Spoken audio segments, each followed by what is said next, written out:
30 years after the incident, survivors of the terrific attack are left with a bleak picture about the perpetrators of the incident.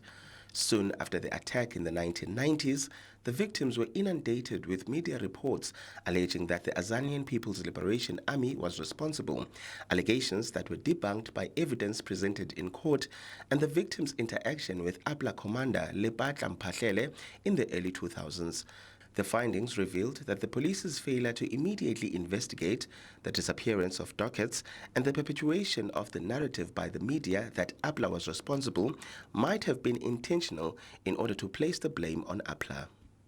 The deaths were brought about by the offense of premeditated murder, in that the deceased were wrongfully and intentionally shot with an assault rifle or rifles. In parentheses, I should add that the same applies to the survivors. The identity of the individual perpetrators is unknown, save that prima facie they were probably members of a renegade covert group within the apartheid security forces, seemingly intent on derailing the political transition at the time, who staged the attack to falsely implicate APLA. The families, represented by the Foundation for Human Rights, have expressed relief that the judge is sharing the same sentiment about the then government being possibly responsible for the attack. This approaches a gross dereliction of constitutional duties by the state. This constitutes a systemic failure, a cynical systemic failure of justice.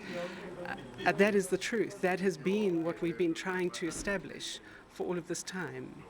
And to actually hear the judge say that was quite astonishing.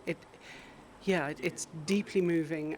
Judge Potgieter says, while this inquest closes, investigations into this heinous crime will continue to be conducted by the current SAPS investigating officer, Captain Von Peterson, especially due to the surfacing of another witness who sustained gunshot wounds in the leg. Sidima Mvegu, SABC News, East London.